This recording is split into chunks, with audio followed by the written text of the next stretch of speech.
ይህ ለዓመታት ሰሚ ያጣ ጩኸት ምላሹ ደግሞ ቅጣት ሆኖ ተመልክተነዋል። ሀገር ተፈጥሮ ያደላትን ቀደምት አባቶች የጠበቁትን በዓመት ወደ 92000 ሄክታር የሚሆን ደን በሰው ሰራሽም ሆነ በተፈጥሮ መንገድ ስታጣ ነበር። ይህንን ለመግታት የተራቆተውን ለማልበስ ያለመው አረንጓዴ አሻራ መርሃ ግብር በለውጡ መንግስት 2011 ዓ.ም መላው ኢትዮጵያውያንን ለአንድ ዓላማ አሰለፈ።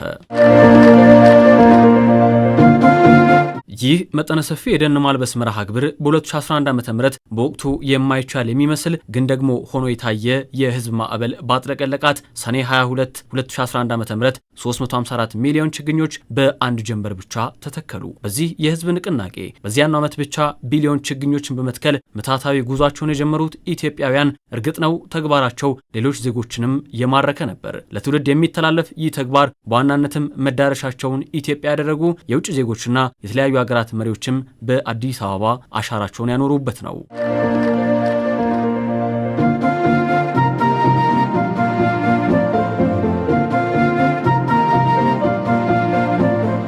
ይህንን ከራስ አልፎ ለሌላው የዓለም ክፍል ትሩፋት የሚሆን መርሃ ግብር ኢትዮጵያ አንዴም ሳይሸራረፍ ለተከታታይ 6 ዓመታት ተክላለች፣ ተንከባከበች፣ ፍሬውንም አየች። ከየካ ተራራ እስከ ታቦር ተራራ ሀገራዊ ንቅናቄው አሻራው የታየበት ይህ መርሃ ግብር ከሐሳብ እስከ ጉርሻ ተሻገረ። በታቦር ተራራ 2-3 ጊዜ ተክለናል። ቅድም እንዳያችሁት ከዚህ ቀደም የተከልነው ዛፍ ሆኗል። ይህንን ተራራ በዛፍ የማልበስና ለከተማው እስትንፋስ ሆኖ ውበት ብቻ ሳይሆን ጫካ የሚታይ የሰዎች መዝናኛ እንዲሆን ይሄንን ቦታ በተለየ መንገድ መለወጥ አስፈላጊ ነው ብለን ስላምን ልክ አዲስ አበባ የካ እንደምንተክለው እንጦጦን እንደቀየር ነው አዋሳ ደግሞ ታቦር 2-3 ዓመት ጥሩ ስራ ተሰርቷል። ይህ ሁሉ ስኬታማ መንገድ አልጋ ባልጋ ባይሆንም የመጡ ዓለም አቀፍ ፈተናዎችን ጭምር በመጋፈጥ የቀጠለ ነው። ከኮሮና ቫይረስ እስከ ደህንነት ጉዳዮች የተጋረጡ ፈተናዎችን በመሻገር ትላንትም ዛሬንም ለነገ ስንቅ አድርጎ ተጠቀመ።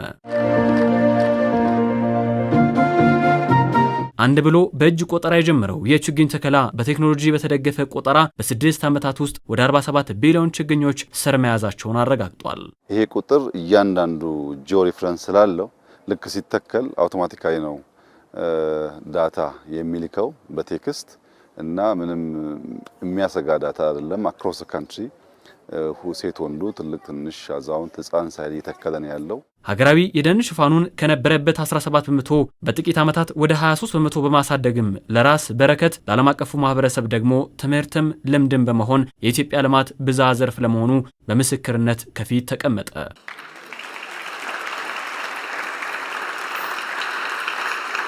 What began as a very bold vision has now grown into a national movement. በጉልህ ራዕይ የጀመርነው ስራ ከ47 ቢሊዮን በላይ ችግኞችን በመትከል የኢትዮጵያን የደን ሽፋን ማሳደግ የቻለ ሀገራዊ ንቅናቄ ሆኗል። የደን ሽፋኑን ስንጀምር 17.2 በመቶ ከነበረበት በ4 ዓመት ውስጥ ወደ 23.6 በመቶ የደን ሽፋን አድርሰናል። ህዝቡ በጋራ ከቆመ ተስፋ ደግሞ ስር እንደሚይዝ ይህ ስራ በተግባር አሳይቷል። ሁላችሁ መጥታችሁ ኢትዮጵያ እንድትጎበኙ ጋብዛለሁ። በእነዚህ ደኖች አብራችሁ እንድትሰሩ እንጋብዛለን። በዚህም ራሳችሁን በማየት ህዝቡ በጋራ ሲቆም ምን ማድረግ እንደሚችል እንድታዩ እንፈልጋለን። ተስፋ እንዴት ወደ ተግባር እንደሚለወጥም ትረዳላችሁ።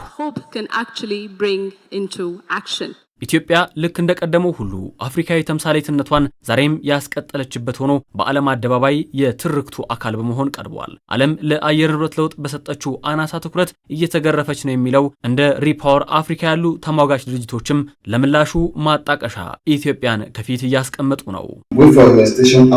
አሁን የወደመውንም ለመተካትም ሆነ በረሃውን በማልማት ጥቅም ላይ ለማዋል ምክንያት አለን። አፍሪካ በዘርፉ ኢንቨስት እያደረገች ባለመሆኑ እየተጎዳች ነው። የአፍሪካ ህብረትም ልክ እንደ ኢትዮጵያ ለጉዳዩ ትኩረት ሊሰጠው ይገባል። በዚህ ልማት ላይ እንዲሰራ ማስተባበር አለበት። ድጋፉንና አብሮነቱን በማሳየትም ቁርጠኝነቱን ማረጋገጥ አለበት። የግሉንም ዘርፍ ማስተባበርና በቂ ትኩረት እንዲሰጠው ማድረግ ይገባል።